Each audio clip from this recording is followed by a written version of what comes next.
Si tu as cliqué sur cette vidéo, c'est que tu veux en savoir plus sur le street workout. C'est un sport qu'on entend énormément parler en ce moment et normal, il est fantastique. Pour un petit point historique, street workout, c'est en anglais, ça vient des Amériques. Street workout, littéralement, ça veut dire entraînement de rue. Street, ça veut dire rue et workout, entraînement.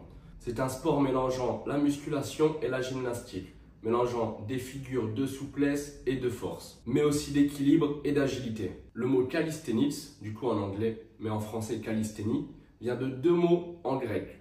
Kalos, qui veut dire beauté, et sténos, qui veut dire la force. C'est au 19e siècle qu'a été popularisé par une enseignante, Catherine Becher, ou Baker, je ne sais pas comment ça se dit, désolé. C'est dans les années 2000 que la calisthénie arrive dans les parcs de street workout en Amérique, et elle arrive dans les années 2010 environ en France. Voilà pour le petit point histoire et origine. Mais tu dois certainement te demander comment faire du street workout. Mais juste avant d'y répondre, je te laisse quelques secondes pour t'abonner et me dire en commentaire si tu as une question. Moi, ça m'aide beaucoup pour améliorer mes vidéos. Du coup, c'est très simple. Les exercices de base de calisthénie ou de street workout, comme tu préfères, c'est les exercices au poids du corps. Que ce soit les tractions, les pompes, les dips, les squats, c'est principalement ça, les exercices du street workout. Il existe également plein de variantes, comme pour les pompes, qui est un exercice assez simple de base. J'en ai fait une vidéo d'ailleurs, ça t'intéresse, mais il existe plein de variantes pour compliquer cet exercice. Je pense notamment aux pompes en archer ou aux pompes à un bras pour compliquer l'exercice des pompes à deux bras. En gros, ce sport il a été créé pour qu'on puisse s'entraîner partout, que ce soit dehors, dans un appartement, dans une maison, qu'on ait du matériel ou non, qu'on fasse juste des pompes ou qu'on ait des barres de dips ou une barre de traction et on peut juste s'entraîner comme ça. En fait, on n'est pas obligé d'aller en salle de musculation pour s'entraîner. Et c'est ça qui est bien avec ce sport. Quand tu commences à avoir un minimum de niveau, tu vas vite te rendre compte qu'il te faut une barre de traction et des barres de dips pour pouvoir faire des dips et des tractions et des figures en plus. Mais une fois que tu as ça, franchement, tu peux faire plein d'entraînements pour entraîner tout le corps et c'est ça qui est fantastique avec ce sport. Dans le street workout, il y a différentes catégories, je vais appeler ça comme ça, pour s'entraîner. Tu vas voir que très rapidement, quand tu vas en faire, tu vas t'améliorer, mais tu peux t'améliorer de plein de façons différentes. Il y a le set and rep.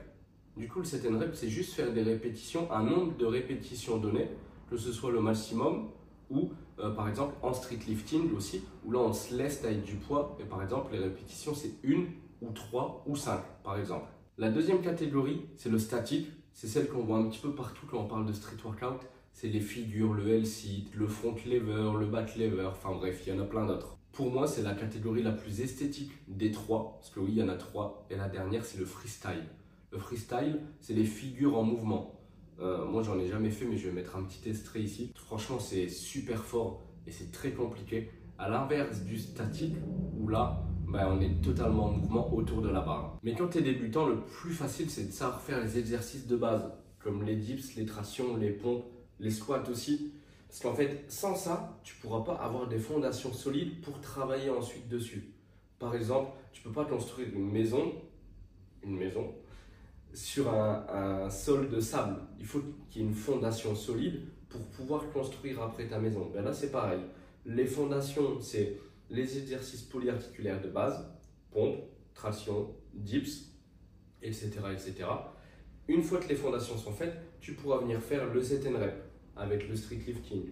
Tu pourras venir faire le freestyle également. Et tu pourras venir faire aussi les figures statiques. En fait, tu vois que ta maison se forme, mais elles sont sur les bases très solides des fondations. Donc attention, si tu veux commencer le street workout, ne commence pas directement par des choses trop dures. Étape par étape, construis la base avant de construire la maison et tu pourras être bon en street workout. Mais si tu as du mal à croire que tu peux développer ton physique avec le poids du corps, regarde. Je te mets des exemples, des personnes qui se sont musclées grâce au street workout. En plus, ce sport il va te permettre de te développer musculairement, du coup d'avoir plus de muscles, mais aussi d'avoir un bon gainage des abdos apparents. Après, ça c'est énormément aussi l'alimentation qui joue, mais tu vas voir que si tu commences le statique ou le freestyle ou même juste faire des set and rep, juste faire des reps, et tu vas voir que comme c'est tous des exercices polyarticulaires, tu vas être obligé d'être gainé. Pour faire des pompes, si tu n'es pas gainé, tu vas avoir le dos curvé.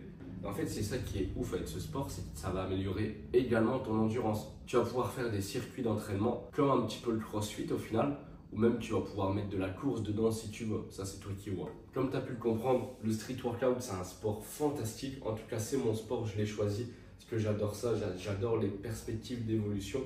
J'adore travailler au poids du corps, je trouve ça fantastique. Donc, si toi aussi t'aimes bien le street workout, abonne-toi parce que je fais plein de vidéos pour t'aider à t'améliorer au street workout. Et n'hésite pas à mettre un commentaire si tu veux que je fasse une vidéo pour t'expliquer quelque chose. Allez, ciao ciao!